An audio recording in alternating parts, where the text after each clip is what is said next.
It says. And let's continue, verse 14. When he had called all the multitude to himself, he said to them, "Hear me, everyone, and understand.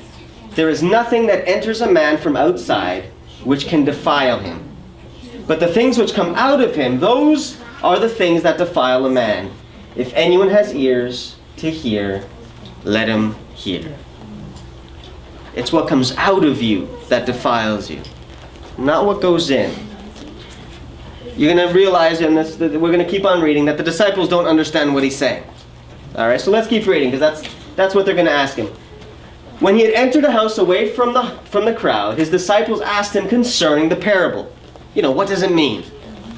So he said to them, "Are you thus without understanding also? Do you also not understand? You've been with me. You should be understanding what I'm saying.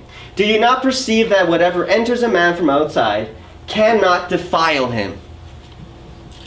Because it does not enter his heart, but his stomach, and is eliminated." It goes out of the body, thus purifying all foods. And he said, "What comes out of a man, that defiles a man. For from within, or from his heart, out of his heart, that defiles a man. For from within, out of the heart of men, proceeds evil thoughts, adulteries, fornications, murders, thefts, covetousness, wickedness, deceit, lewdness, an evil eye, blasphemy, pride, foolishness," the long list. "All of these evil things come from within, and that's what defiles a man." What's Jesus talking about here now? What is he talking about? Anybody? The doctrine of the Pharisees are teaching, it's all about exterior. You're not really changing anything. You have the connection that and let the God transform your heart. That's good, because most people, when they read this, they think he's talking about food. Right? It's not what you eat, it's what you say or something like that. He's going much beyond food. I guess food is a part of it, because they were using food as a tradition and turning it into a law, right? So food has its place, but really he's talking about the bigger scheme of things. He's talking about the fact that God has laws, God has a way that he wants you to live, and people make up a way that you should live. And a lot of people make that more important than God's laws, more important than God's way of living. And basically what he's saying is, what you do is really just a consequence of what's in your heart. That's where sin starts. That's where sin is created. It's in our hearts, and it comes out in our actions. It comes out in our deeds. That's what makes us wicked. Unfortunately, a lot of us, instead of trying to cure what? The heart, we just try to cure the outside things. We think that if we wash our hands better, or if we eat better, or if we dress better, that will be holier or better, closer to God. And what Jesus is saying is, it's none of those things. It's in here. You want to change your life, it's in here. That's his lesson. You have something? No, I just needed a little more specification of this sentence. If you could now, if not... Which one? The one that says, that's purifying all foods? So I know it's in the Old Testament, I'll explain it very quickly. In the Old Testament, again, you're not supposed to eat pork and rabbit and all these unclean meats. And it's true, these meats that the Bible mentions are in fact more diseased than something like the clean meats that it mentions, like chicken, lamb, and cows and things like that. In the Old Testament, even touching these animals made you unclean. So you can eat bacon and you become unclean, but even just throwing a football around, which is made out of pigskin. So playing football would make you unclean, because you were touching pig, right? And in the Old Testament, when you touched it or you ate it, you were separated from God's people. You were basically cast out, Food, it'd be for a certain amount of time, but in most cases still, that casting out is basically God saying, you're being rejected. All right? What Jesus is saying, and this is really part of his big message here, is food isn't what separates you from God. Food isn't what's going to keep you from going to heaven. It's not the thing that separates you from God or from heaven or from salvation. What he's saying is nothing you do on the outside is what separates you from God. What separates you from God, what separates you from heaven, from salvation is what? According to Jesus. It comes out. It's what's in your heart. It's your spirit. It's your demeanor, what makes you make choices, your character. What's in your heart is what divides you from God. If your heart is evil, you're separated. If your heart is good, you're together.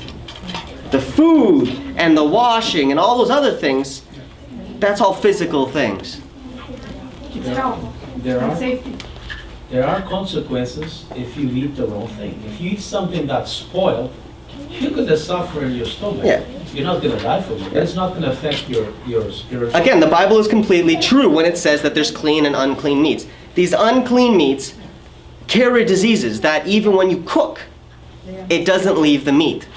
And so, although it doesn't maybe separate you from God, it's still going to affect your body. That's what people tell me. Yeah, it'll still make you unhealthy. Now it's okay because everything is tested, and why don't you eat pork? Why don't you eat this? And it's hard for me to explain. Again, because it's unhealthy.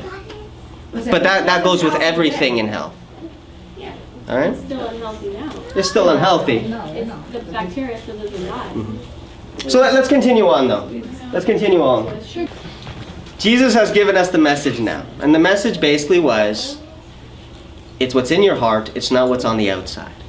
And his other message was, a lot of people turn the outside things into laws, and they completely forget about the inside things.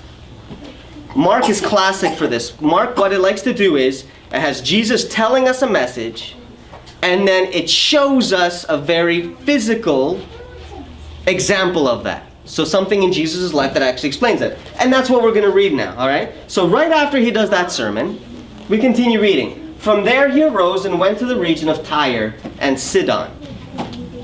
And he entered a house and wanted no one to know it. But he could not be hidden. For a woman whose young daughter who had an unclean spirit heard about him, and she came and fell at his feet. So this woman, not a Jew, hears about Jesus. Her daughter is possessed by a demon. So she goes to Jesus because she knows Jesus can cure this disease or can take out the demon. The woman was a Greek, a Syrophoenician by birth, and she kept asking him to cast the demon out of the daughter. But Jesus said to her, so this is Jesus talking, okay? Let the children be filled first, for it is not good to take the children's bread and throw it to the little dogs. What does Jesus mean by that? All right, who do the little children represent? It represents Israel. It represents the Jews. Who does the little dogs represent? The Gentiles. Everybody else, pretty much. Greeks, Romans, anyone, pretty much. If you're not a Jew, they considered you a dog. You were less than human. Jesus didn't consider you a dog, but he's talking like But this is him speaking, right? So this is what's strange now, right? We don't expect this from Jesus. Yeah. He's at this house. He's trying to be a nice person. This Gentile woman, this Greek woman comes in. He's surrounded by Jews. She's asking for help. You know, her daughter has a demon. She wants help. And what does Jesus say? He's like, no. I got to help the Jews first.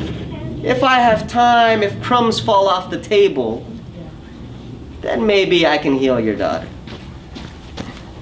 Very strange for Jesus. It's not exactly the sentence we expect from Jesus. So let's see what she says.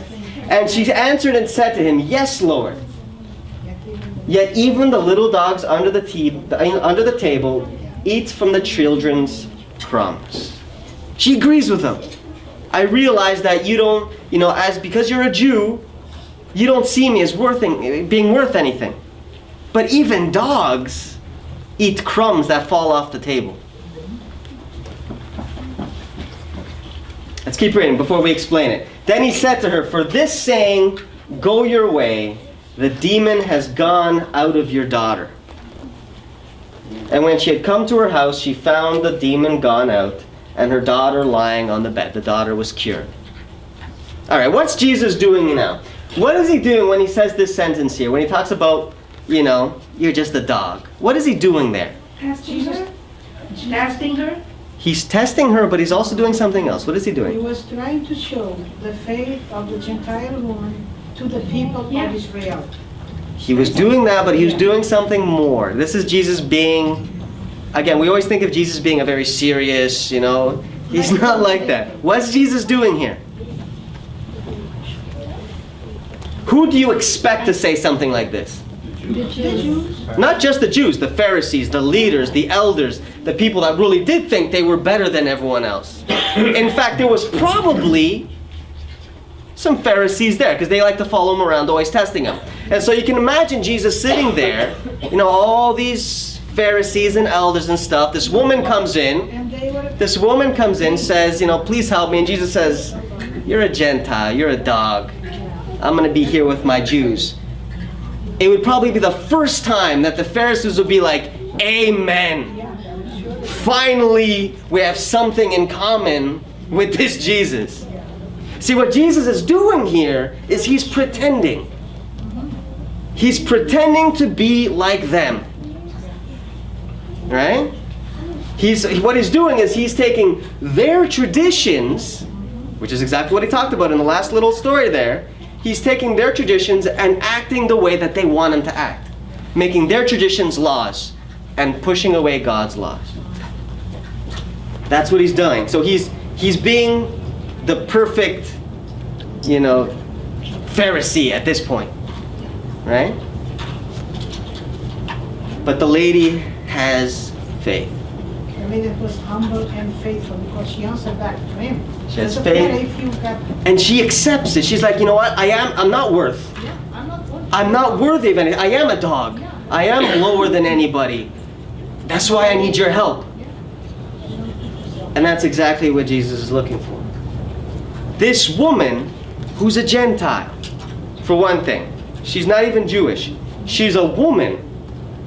So a woman even talking to a man, it wasn't something you were supposed to do back then, you know? She has nothing going for her. But she gets the miracle.